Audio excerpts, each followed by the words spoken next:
السلام علیکم گائز، ایک بار پھر آپ کا ہوسٹ، آپ کا دوست ابتحاد اسٹارٹ اپ والا آپ کی خدمت پہ پیش امید کرتا ہوں کہ آپ سب لوگ موٹیویٹڈ ہوں گے، ایکسٹراڈنری ہوں گے، بریلینٹ ہوں گے، گریٹ ہوں گے، نائس ہوں گے، بیوٹیفل ہوں گے اور اپنی اپنی فیلڈ میں موٹیویٹڈ ہوں گے اور کام کر رہے ہوں گے۔ اور آج کا جو ٹاپک میں نے ڈیسائیڈ کیا ہے، اور یہ کیونکہ ڈسکشن میں آ رہا تھا، پرماننٹ ڈسکشن میں اس طرح آ رہا تھا کہ میرے کچھ فرینڈس کے ساتھ ڈسکشن ہوئی، کچھ لوگوں نے سوال کیا، کچھ اسٹوڈنٹس نے سوال کیا کہ کیا وجہ ہوتی ہے، کیا پرابلمز ہوتی ہے، یہ ایگو کیا ہے، یہ ایٹیٹیوڈ کیا ہے، یہ بیہیویئر کیا ہے۔ تو بیسیکلی ایگو جو پرابلم ہے، میں نے بہت سی مراحل میں، بہت سے تجربات میں، بہت سے لوگوں کے رویے میں یہ چیز دیکھی ہے، اور جس کی وجہ سے بہت سی پرابلمس فیس کرنی پڑتی ہیں دونوں اینڈ پہ۔ ایک دفعہ کا ذکر ہے کہ یہ ٹرو سٹوری ہے اباؤٹ میرے بزرگ جو تھے، وہ مجھے سناتے تھے۔ وہ بتاتے تھے کہ دو بھائی ہوتے ہیں، سگے بھائی۔ اس میں یہ ہوتا ہے کہ ایک تھرڈ پارٹی آتی ہے، تھرڈ پارٹی نا ان کے درمیان کوئی بہت زیادہ کلوز بھائی ہوتے ہیں، ان کی بڑا اچھا ریلیشن ہوتا ہے، ایک تھرڈ پارٹی آتی ہے تو ان کے درمیان ایک فساد برپا کر دیتی ہے۔ وہ فساد اس طرح کا ہوتا ہے کہ دونوں جو ہوتے ہیں ان کی شادیاں ہونے والی ہوتی ہیں، تو چھوٹے بھائی کو وہ کہتا ہے کہ تو جدھر تمہاری پسند ہے ادھر بڑے بھائی کی پسند ہے، اور بڑے بھائی کو کہتا ہے کہ جہاں پہ تیری پسند ہے ادھر چھوٹے بھائی کی پسند ہے۔ دونوں کو ڈفرینسز آ جاتے ہیں، ڈفرینشیشن آ جاتی ہے دونوں میں، دونوں کے ایٹیٹیوڈ میں پرابلم آ جاتی ہے، بیہیویئر میں پرابلم آ جاتی ہے، اور دونوں ایک دوسرے سے کٹ آف ہونا شروع ہو جاتے ہیں، بات نہیں کرتے، ڈائریکٹلی ڈائلاگ پہ نہیں آتے، اس پرابلم کا سلوشن نہیں نکالتے، اور دونوں کے درمیان غلط فہمیاں بڑھتی بڑھتی بڑھتی بڑھتی بہت بڑا دریا بن جاتا ہے، اور دونوں کی شادیاں ہو جاتی ہیں، والدین فوت ہو جاتے ہیں، اور وہ دونوں سیپریٹ ہو جاتے ہیں، اور بالکل ایک دوسرے سے بات چیت نہیں کرتے، اور اپنے بچوں کو بھی منع کرتے ہیں، اس بات ایئرز گزر جاتے ہیں اس بات کو، لیکن ان کے اختلافات صرف ایک بات کی وجہ سے، کلوز ریلیشن تھا لیکن ایک چھوٹی سی بات، اور دونوں میں کیا تھی، ایگو پرابلم تھی، دونوں بات نہیں کرنا چاہتے تھے، دونوں نے اس تھرڈ پارٹی کی بات کو زیادہ پریفرنس دی تھی، زیادہ اس کو پیورٹی دی تھی، جس کی وجہ سے دونوں کے درمیان کنفیوژن، بہت بڑی کنفیوژن اور سالوں کی کنفیوژن۔ اور یہ آپ آج کل کے دور میں دیکھیں گے، رشتوں میں کوئی پرابلم نہیں ہوتی، اگر ڈائلاگ میں بیٹھے تو پتہ چلتا ہے کوئی پرابلم ہی نہیں، ٹھیک ہے، اور لیکن ایگو کی وجہ سے دونوں پارٹیز جن کے درمیان اختلافات ہوتے ہیں تو وہ بڑھتے جاتے ہیں، ایک پارٹی تھوڑی ایگو دکھاتی ہے، دوسری اس سے بھی زیادہ دکھاتی ہے، تیسری اس سے بھی زیادہ، تو اس طرح یہ ملٹیپلیکیشن کا عمل جاری رہتا ہے، اور جس کی وجہ سے پرابلم ہوتی ہی نہیں ہے، اور وہ بہت بڑی پرابلم بن جاتی ہے، دریا بن جاتا ہے، اس کا سمندر بن جاتا ہے۔ اور اس سے جو ان دونوں بھائیوں کے درمیان پھر ایک تھرڈ پارٹی اور ایڈ ہوئی، دونوں جو کہ ایک سنسیئر فرینڈ تھا دونوں کا، جو اس نے اس شخص کی ریالٹی بتائی جن نے ان دونوں کے درمیان کنفیوژن پیدا کی، کیونکہ ایک جو بھائی تھا وہ ڈیتھ بیڈ پہ تھا، وہ فوت ہونے والا تھا، اور وہ اب چاہتا تھا کہ میں اپنے بھائی کے ساتھ اپنا ریلیشن بہتر کر لوں، ان کے درمیان ہمارے درمیان جو بھی کنفیوژن ہے، جو بھی پرابلم ہے، اس کو دور کروں اور ایک دوسرے کے ساتھ ڈائلاگ پہ بات کریں۔ تو وہ تھرڈ پرسن یہ چیز دیکھ کے، یہ کون سنسیئر دوست ہوتا ہے، وہ اس سے بات کرتا ہے، دونوں میں بیٹھتے ہیں اور دونوں خوب روتے ہیں کہ ہم نے کتنے سال اس ایگو کی وجہ سے ہم نے ضائع کر دیے، اور کوئی ایسی بات بھی نہیں تھی، کوئی پرابلم بھی نہیں تھی، کوئی مسئلہ ہی نہیں تھا ہمارے دونوں کے درمیان ہونا، ہم نے سالوں سال ضائع کر دیے۔ تو اسی طرح ہم بھی آج کل کے دور میں ہم اپنے ریلیشنز کو، اپنی پرابلمز کو کیا کر رہے ہیں، وائڈ کر رہے ہیں۔ کیوں؟ ہم ڈائلاگ نہیں کرتے، ہم بات نہیں کرتے، ہم اس کے کنکلوژن پہ نہیں جاتے، اور ہم اس بات کو ایگو کی طرف لے جاتے ہیں، نیگیٹیوٹی کی طرف لے جاتے ہیں، جس کی وجہ سے وہ نیگیٹیوٹی بڑھتی بہت بڑی نیگیٹیوٹی بن جاتی ہے، دریا بن جاتا ہے اس نیگیٹیوٹی کا۔ تو ہمیں کوشش کرنی چاہیے کہ ہم جو بھی چیز ہو، کسی بھی چیز کی اگر کوئی پرابلم آئی ہے کسی شخص کے درمیان، تو ہمیں کسی تھرڈ پارٹی کی ضرورت نہیں پڑنی چاہیے، بلکہ ہم اس کے ساتھ ڈائریکٹ ڈائلاگ پہ بیٹھیں، اس سے بات کریں، اسے اپنی پرابلم بتائیں، اس کی پرابلم سنیں، اور پھر ایک کنکلوژن پہ آئیں۔ ایگو کا ہے لفظ ہے، اور اس کو ختم کریں اپنی لائف کے اندر سے۔ تو جب آپ ایگو کے لفظ کو اپنی لائف سے ریموو کریں گے تو ڈیفینیٹلی آپ کو سکسیزفل پوائنٹس ملیں گے، آپ کو سکسیزفل لائف ملے گی، آپ کے ساتھ لوگ چلنا چاہیں گے، انہیں پتہ ہوگا یہ آنیسٹ بندہ ہے، یہ اگر کوئی کنفیوژن ہوگی، کوئی پرابلم ہوگی، یہ ڈائریکٹلی بات کرتا ہے، یہ بیٹھ کے بات کرتا ہے، یہ ٹیبل ٹاک پہ لے کے آتا ہے۔ جب آپ ٹیبل ٹاک پہ لے کے آتے ہیں شخص کو، تو آپ کی بہت سی پرابلم، دنیا کی بہت سارے ریلیشن میں پرابلم نہیں ہوتی، صرف ایگو کی پرابلم ہوتی ہے۔ اور جب آپ ٹیبل ٹاک پہ آ جاتے ہو، دنیا کے بڑی سے بڑی جنگ ٹیبل ٹاک پہ جیتی جا سکتی ہے۔ ٹیبل ٹاک پہ بات کرو۔ اب میں بھٹو کو بہت زیادہ لائک کرتا ہوں، ذوالفقار علی بھٹو صاحب کو۔ کیوں؟ بیسیکلی وہ ٹیبل ٹاک کا بندہ تھا، وہ ٹیبل پہ کوشش کرتا تھا کہ ٹیبل ٹاک کی جائے، ٹھیک ہے۔ اور جتنے بھی لیڈرز گزرے ہیں دنیا کے اندر، وہ جو کننگ اور جن کا مائنڈ سیٹ ہے، جن کی کہہ لیں کہ ایک پہچان ہے، وہ کوشش کرتے ہیں کہ دنیا کی حد سے بڑی بڑی پرابلم ٹیبل ٹاک سے حل کی جائے، ٹیبل ٹاک پہ بات کی جائے۔ اسی طرح ایک ٹائم تھا 1983-84 کا، جب ضیاء الحق صاحب ایک گریٹ لیڈر، اور میرے خیال سے بہت اچھا دور تھا، ایک گریٹ لیڈر کا دور تھا وہ۔ اور وہ کیا ہوا کہ انڈیا نے فل پلان کر لیا کہ وہ پاکستان پہ چڑھاوا چڑھائے گی، جنگ کرے گی اس کے ساتھ، اور اس پہ حملہ کرے گی۔ تو ضیاء الحق صاحب سیدھا ایک لیڈر کی پہچان ہے، سیدھا چلے گئے انڈیا میں، اور وہاں پہ ٹیبل ٹاک پہ اس جنگ کو ختم کروا دیا، اور انڈیا نے نہ حملہ کیا، اور ان سے کنفیوژن بھی دور ہوئی، اور انہیں پتہ چلا کہ پاکستان بھی ایک اسٹرانگ کنٹری ہے، وہ ایسے نہیں ہے کہ اس پہ حملہ کر دیں تو اور ہم جیت جائیں۔ تو ایک لیڈر کی پہچان، ایک پرسنالٹی کی پہچان، ایک پروفیشنلزم کی پہچان، ایک ایتھیکل پرسن کی پہچان، ایک بیہیویئر جس کا ہوتا ہے، ایک کریکٹر ہوتا ہے، تو ڈیفینیٹلی اسے شخص کے لیے ضروری ہے کہ وہ ٹیبل ٹاک پہ آئے اور ایگو کو ختم کرے۔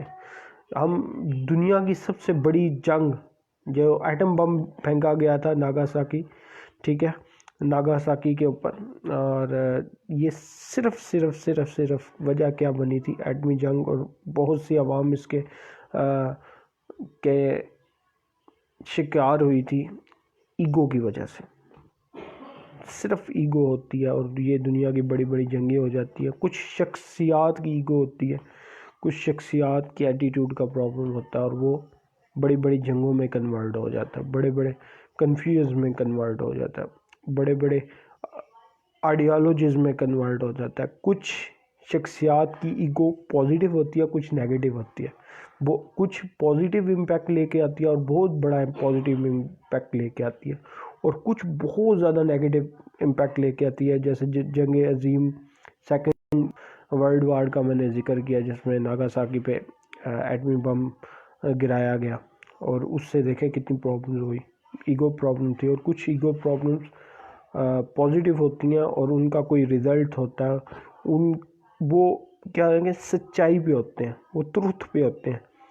تو کئی دفعہ آپ کو ٹروتھ، سچائی بھی چھوڑنی پڑ جاتی ہے، کچھ حالات ایسے ہوتے ہیں، کچھ معاملات ایسے ہوتے ہیں۔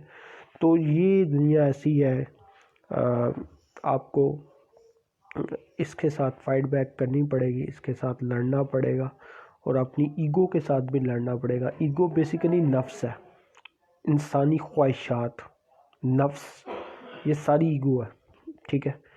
اور جب انسانی خواہشات پیک لیول پہ ہوتی ہیں، یہ نفس بھی پیک لیول پہ ہوتا ہے، جب نفس پیک لیول پہ ہوتا ہے تو آٹومیٹیکلی آپ کی ایگو بھی پیک لیول پہ ہوتی ہے، اور انسان اپنے آپ کو تکبر میں لے آتا ہے. اسے یہ نہیں پتہ چلتا کہ میرا کیا لیول ہے اور میری کیا پہچان ہے اور میں نے کہاں پہ جانا ہے. اور جب بھی آپ تکبر میں آئیں، آپ قبرستان کا وزٹ کر لیں، آپ کو پتہ چل جائے گا کہ بڑے بڑے تکبر والے لوگ، فرعون، نمرود جیسے لوگ، بڑے بڑے بادشاہ، بڑے بڑے لیڈر، سارے مٹی میں دھنسے ہوئے ہیں، ابھی تو ان کے نشان بھی باقی نہ ہے. ٹھیک ہے، تو کوشش کریں اپنے اندر سے ایگو کو ختم کریں. اور ایگو کیسے ختم ہوگی؟ ایگو ڈائلاگ سے ختم ہوگی. اور جب آپ ڈائلاگ کریں گے تو ڈیفینیٹلی یہ پازیٹیو امپیکٹ آپ کی لائف پہ لے کے آئے گا، نیگیٹو امپیکٹ کبھی بھی نہیں لے کے آئے گا. ٹھیک ہے، ڈائلاگ سے بڑی بڑی پرابلم سالو ہو جاتی ہے. یہی ایگو کا ایک سلوشن ہے. اور ایگو ختم کریں، ایگو سے لڑائیاں بھی ختم ہوں گی، ریلیشن بھی بہتر ہوں گے، لوگ آپ کے ساتھ چلنا چاہیں گے، لوگ آپ کے ساتھ ہمدرد ہوں گے، لوگ آپ کے ساتھ ہیلپر ہوں گے، لوگ آپ کی ٹیم میں آنا چاہیں گے، لوگ آپ کے بزنس میں آنا چاہیں گے، لوگ آپ کو ہر جگہ پہ موٹیویٹ کریں گے، لوگ آپ کا ساتھ دیں گے، لوگ آپ کہیں بھی سٹینڈ لیں گے تو آپ کے پیچھے دریا کے سمندر سے بھی بڑی بڑی کہہ لیں گے ٹیم آپ کے ساتھ کھڑی ہوگی، لوگ کھڑے ہوں گے اور آپ کو اس پہ موٹیویٹ کر رہے ہوں گے اور آپ کا ساتھ دے رہے ہوں گے. تو کوشش کریں کہ یہ ایگو کی پرابلم اپنے اندر سے ختم کریں.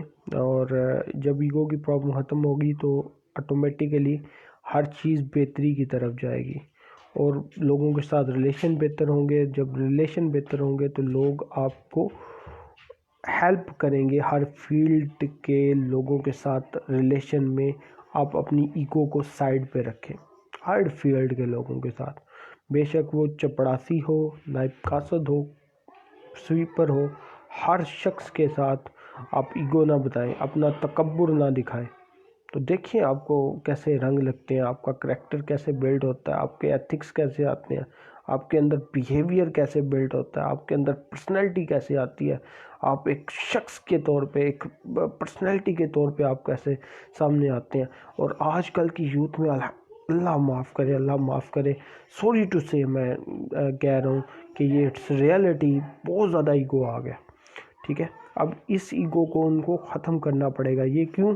وجہ کیا ہے؟ یہ ہمارا ایجوکیشن سسٹم ایسے ٹرین کر دیا گیا ہے کہ ہمیں وہ نصاب پڑھایا گیا ہے جس میں بیہیویئر بالکل ختم کر دیا گیا ہے، سائیکالوجی بالکل ختم کر دی گیا ہے، ایتھیکل مورلز بالکل ختم کر دی گیا ہے.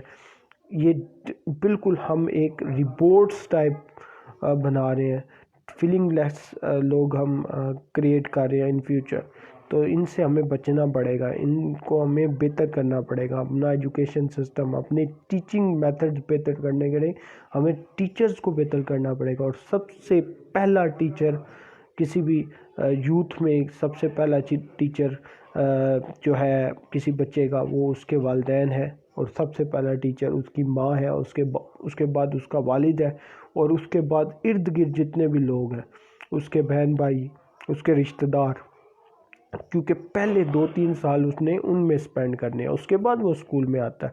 اسکول میں پھر استاد اسے ملتے ہیں، استاد اس کو اگلے مراحل میں لے کے آنے ہیں. تو ہمیں اپنے والدین کو بھی ٹرین کرنا پڑے گا، اپنے ٹیچرز کو بھی ٹرین کرنا پڑے گا، اپنے بہن بھائیوں کو بھی ٹرین کرنا پڑے گا کہ how to behave that particular identity. ٹھیک ہے، وہ ایک شخص جو بن رہا ہے وہ قوم کا بھی سرمایہ ہے، وہ آپ کے گھر کا بھی سرمایہ ہے، وہ آپ کے وطن کا بھی سرمایہ ہے، وہ آپ کی سٹی کا بھی سرمایہ ہے، وہ آپ کو انٹرنیشنلی ریپرزینٹ کرنے کا بھی ایک سرمایہ ہے. تو اس کے ساتھ کیسے بیہیو کرنا ہے، کیسے چلنا ہے، کیسی اس کے ساتھ اس کی تربیت کرنی ہے، اس کے ایتھیکل بیہیویئر کیسے سیٹ کرنے ہیں، اس کے رولز کیسے سیٹ کرنے ہیں.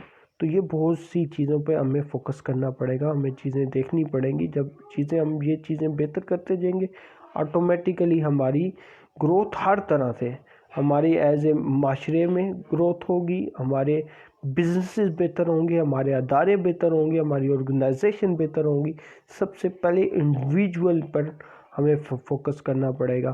ہمیں اپنے گھر پر فوکس کرنا پڑے گا. پہلے اپنے گھر میں بہتری لانی پڑے گی. جب اپنے گھر میں بہتری لاؤ گے آٹومیٹیکلی وہ ایک تربیت کا فقدان ہوتا ہے. جب بھی ہم کسی کے شخص کے بارے میں بات کرتے ہیں تو ہم کنٹری کی بات نہیں کرتے. جب انڈیویجول پوری کنٹری کی بات کرتے ہیں تو لوگ کہتے ہیں پاکستانی ایسے ہیں، پاکستانی ویسے ہیں. لیکن جب ہم کوئی انڈیویجول ہم پاکستان میں رہ کے بات کرتے ہیں تو ہم خاندان کی بات کرتے ہیں، اس کے گھر والوں کی بات کرتے ہیں. وہ کہتے ہیں جی اس کا خاندان ہی ایسا ہے. کوئی شخص کوئی غلط کام کر رہا ہو، رشوت لے رہا ہو، چوری کر رہا ہو، شراب نوشی کر رہا ہو، زنا کر رہا ہو، کوئی بھی اس طرح کا جھوٹ بول رہا ہو، وعدہ خلافی کر رہا ہو، تو وہ شخص کے خاندان سے انہیرٹ کیا جاتا ہے چیزوں کہ اس کے شخص کے خاندان میں اس طرح یہ چیزیں ہیں. تو ہمیں وہ کیا ہے، شخصیات میں سے چیزیں بہتری کی ضرورت ہے. جب شخصیات سے ہم چیزوں کو بہتری کی طرف لے کے آئیں گے تو آٹومیٹیکلی ایک اسٹرانگ خاندان بنے گا. ایک اسٹرانگ خاندان سے ایک اسٹرانگ معاشرہ بنے گا. ایک اسٹرانگ معاشرے سے اسٹرانگ کنٹری بنے گی. اور ایک اسٹرانگ کنٹری سے کوئی ایک ریپرزنٹیشن ہوگی ہماری انٹرنیشنل لیول پہ. اور جب اسٹرانگ معاشرہ بنے گا تو ہمارے رولز ایتھکس سب پہ بھاری پڑیں گے اور سب اڈاپٹ کرنے کی کوشش کریں گے. ہم کیوں ویسٹرن کلچر کو فالو کرتے ہیں؟ کیونکہ ان کے کوئی رولز ایتھکس بیہیویئر انہوں نے بنائے ہوئے ہیں اور ہم کوشش کرتے ہیں. ہم نے تو نیگیٹو چیزیں ان کی لے لی ہیں. ہم نے شراب نوشی بھی سٹارٹ کر دی ہیں، ہم نے کلبز بھی سٹارٹ کر دیے ہیں، ہم نے ان کے کپڑوں کے ڈیزائن بھی لینا سٹارٹ کر دیے ہیں، ہم نے ہر چیز. لیکن ان کے جو ایتھکس ہیں، ان کا عدل و انصاف ہے، ان کا بیہیویئر ہے، ان کی وعدہ خلافی کی ٹیکنیکس ہے، ان کے جھوٹ پکڑنے کی ٹیکنیکس ہے، ان کو ٹیکنالوجی میں اتنے زیادہ اوپر جانے کی جو بیہیویئر ہے، ان کی سائنس ہے، ان کی ٹیکنالوجی ہے، ان کی میڈیکل میں جو کہہ لیں کہ سکسیس ہے، ہم اس کو فالو نہیں کرتے. ہم نے نیگیٹیوٹی چیزیں لے لی ہیں، ہم نے فن کی چیزیں لے لی ہیں، ہمیں انٹرٹینمنٹ کی چیزیں لے لی ہیں، لیکن جو چیزیں ہمیں فالو کرنی چاہیے وہ فالو نہیں کر رہے. یہ بھی ایک ایگو ہے. ہم نے اپنی مرضی کی چیزیں اپنے اندر انہیرٹ کر لی، دیٹ از کالڈ ایگو. ٹھیک ہے. اور جو فائدے کی چیزیں ان کو ہم نے سائڈ پہ کر دیا فن اور انٹرٹینمنٹ کو لے کے. باقی ہم اس کو موو آگے نہیں کر رہے. تو امید کرتا ہوں کہ ان چند باتوں سے آپ لوگوں کا کچھ نہ کچھ کسی بھی شخص کا فائدہ ہوگا. اور کوشش کریے کہ اس ویڈیو کو جتنا آپ شیئر کر سکیں. کسی نہ کسی میں مجھے امید ہے کہ آپ کی وجہ سے کسی میں چینج آ جائے گا، کسی کی ایگو بہتر ہو جائے گی، وہ ایک اچھا انڈیویجول بنے گا، اپنی فیملی کو بہتر کرے گا، پھر اس کی کنٹری آٹومیٹیکلی سٹی بھی بہتر ہوگی، لوگ اس کے ساتھ جو فرینڈ شپ ہے ادھر سے بہتر ہو جائے گا. یہ ملٹیپلیکیشن کا نیٹ ورک مارکیٹنگ کا کنسیپٹ ہے. تو ایک نیٹ ورک اگر ہم چھوٹا چھوٹا بناتے جائیں تو انشاءاللہ یہ بہتری آگے سے آگے اڈاپٹ ہوتی جائے گی اور ہمیں اس کے اچھے ریزلٹس ملتے جائیں گے. تو ویڈیو اگر آپ کو اچھی لگتی ہے تو شیئر کریے، نہیں اچھی لگتی نو پرابلم. بیڈ کمنٹ دیجیے، نیگیٹو کمنٹ دیجیے، no problem. I am okay with that. ٹھیک ہے. اس بندہ ناچیز سے کوئی بھی غلطی کوتاہی ہو گئی ہے تو یہ بندہ ناچیز آپ سے معافی کا طلبگار ہے اور اپنی رب کی بارگاہ پہ سے بھی معافی کا طلبگار ہے. کیونکہ الفاظ کا چناؤ ہے، کبھی انسان کو لگ بھی جاتا ہے تیر کی طرح، میں نے آلریڈی بتایا تھا. تو معافی چاہتا ہوں کہ اگر کوئی بھی لفظ آپ کی زندگی آپ کو نیگیٹو لگا ہے، آپ کے بیہیویئر کو نیگیٹو لگا ہے، آپ کے انٹرنل فیکٹر کو نیگیٹو لگا ہے، کہ اگر وہ پازیٹیو ہے تو اسے اڈاپٹ کریں گے، نیگیٹو ہے تو میں معافی چاہتا ہوں. آپ کی دل آزاری میں نے کی ہے. تو امید کرتا ہوں کہ آپ کو اس سے کچھ نہ کچھ فائدہ ہوگا، آپ اپنی زندگی میں کچھ نہ کچھ ویلیو ایڈیشن اس ویڈیو سے کریں گے. تو اجازت دیجیے اپنے ہوسٹ، اپنے دوست ابتحاج ٹاٹا والے کو. انشاءاللہ ایک نیکسٹ ٹاپک میں ایک بریلینٹ ٹاپک کے ساتھ آپ کا ہوسٹ، آپ کا دوست آپ کی خدمت میں پیش ہوگا. تب تک کے لیے اجازت دیجیے. اللہ حافظ.